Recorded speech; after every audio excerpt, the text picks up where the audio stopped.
Salut les amis, bienvenue sur ma chaîne encore pour une nouvelle recette. Aujourd'hui, je vais faire du kabato avec la sauce jumble coppe. Bon, pour la recette de la sauce jumble, c'est déjà disponible sur ma chaîne. Je vais vous mettre le lien juste en bas dans la description. Je vais juste ajouter du gombo. Là, j'ai du gombo que j'avais congelé. Je vais mixer pour faire un coppe bien rapide là. Je vais vous montrer la partie du coppe, mais la sauce, je ne vais pas refilmer parce que la recette est déjà sur ma page. Et pour le kabato, là, on va se concentrer pour cette vidéo plus pour le kabato. Voilà, ça c'est la maïs jaune du pays. Pour le kabato, il vous faut le maïs jaune du pays parce que ce maïs-là contient déjà de la potasse. Si vous achetez des maïs jaunes de l'Europe, c'est pas sûr que vous ayez le même rendu. Donc là, c'est la maïs qui contient le potasse. Et pour info, vous pouvez congeler. Vous mettez le maïs dans un sac de congélation comme ça. Il faut impérativement un sac de congélation, sinon le sachet va se coller dans votre congélateur. Dans un sac de congélateur, la maïs, la farine se garde intacte pendant plusieurs mois, voire années. Voilà. Ça vient du congélateur, vous voyez. C'est encore intact, pas d'odeur, rien. Je vous montre. Voilà. C'est la maïs chaude. Donc, on va passer à la préparation juste après mon introduction. Si tu découvres ma chaîne, n'oublie pas de t'abonner, d'activer la cloche et de laisser un like. C'est très important pour nous les likes, ça me motive encore plus. Alors, on se dit à tout de suite après mon introduction.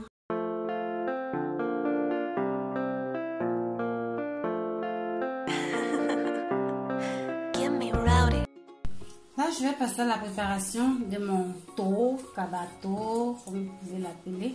Là, j'ai mis un peu de la farine de maïs dans l'assiette. Et je vais garder l'autre partie encore dans le réfrigérateur autant longtemps que je veux. Bon, là, j'ajoute de l'eau tiède, pas tiède, de l'eau froide, pardon.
Donc j'ai mis juste un peu d'eau pour que ça puisse cuire bien.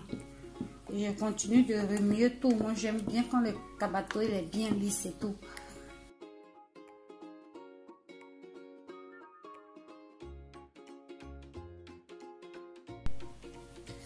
Vous voyez la texture, non? Là tu es sans grumeaux, sans rien. J'ai pas utilisé de mixeur, rien. Juste avec la spatule. En remuant tout le temps comme ça. faites comme ça, comme si vous voulez écraser. Voilà, comme ça. Comme si vous écrasez quelque chose.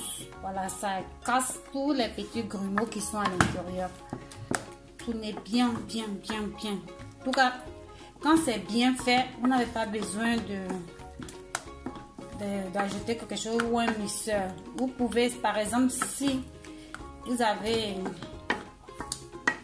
la pâte qui a commencé à avoir des grumeaux à l'intérieur, vous pouvez utiliser le mixeur plongeant pour mixer tout ça.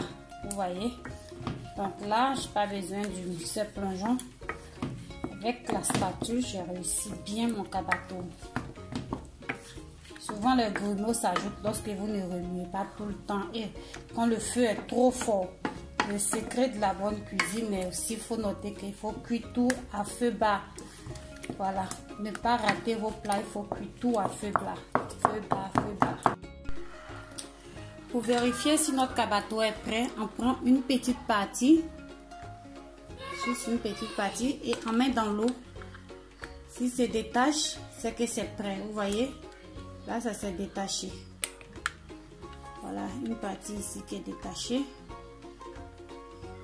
Voilà, donc ouais. Donc le cabato est prêt, on peut l'enlever. Je vais enlever, soit j'utilise la louche. Je mouille d'abord la louche, voilà. Et je dépose ici pour faire le feu. Je fais pareil. Une fois que j'ai enlevé mon taux, je laisse sécher à l'air libre.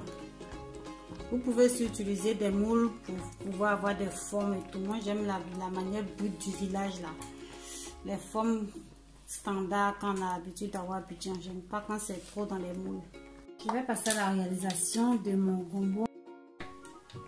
Maintenant, je vais passer à la réalisation du kopé que je vais mettre dans la sauce djumblé. Là, j'ai mes gombos qui étaient congelés. Je vais mettre dans le mixeur et hacher. Voilà que j'ai fini de hacher mon gombo.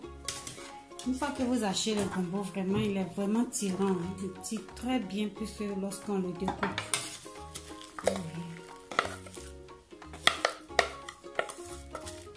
Je vais maintenant passer à l'étape suivante. Là, j'ai mis mon gombo sur le feu. Je rajoute un peu d'eau. Une petite cuillère à café de bicarbonate de sodium. Le bicarbonate, c'est pour remplacer la potasse, pour que le gombo soit tirant et aussi garde l'aspect vert du gombo. Je vais juste remuer un peu pour mélanger le bicarbonate au gombo et je vais laisser cuire à feu doux. Voilà. Je vais laisser cuire un peu tout seul. Voilà, le gombo est déjà mixé. Vous n'avez pas besoin de taper pour casser. Je laisse cuire comme ça. Pendant ce temps, ma sauce djumblé aussi est en train de cuire ici. Je répète encore la recette. La sauce djumblé est déjà sur ma chaîne. Je mettrai le lien dans la description. Sauce djumblé noire. Je viens de temps en temps pour remuer. Ne pas que ça colle dans le fond. Vous voyez, si j'avais battu comme ça avec le fouet là, le bois ou je sais plus quoi là, ça allait noircir. Là, j'ai laissé cuire comme ça. Je laisse ça cuire tout doucement à feu doux. Et ça va rester bien vert. Je vais rajouter juste un peu d'assaisonnement salé à mon gombo. Les amis, voilà, la sauce kopé, elle est prête. Je vous la montre pour goûter le gombo, hein. Donc c'est prêt. Voilà mon cabato qui a séché. Je vais maintenant servir ce que je peux manger.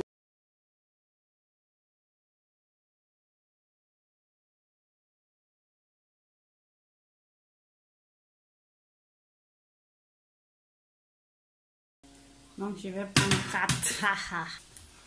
Voilà pour commencer, ça c'est le dessert. Je vais maintenant ajouter ma sauce à mon escargot avec le kéchia, mon poisson vert là. C'est un peu cassé, j'ai trop tourné la sauce. J'ai trop remué la sauce. Voilà le poisson ici. Voilà, on a les petits kéchia là. L'escargot dans le coppet.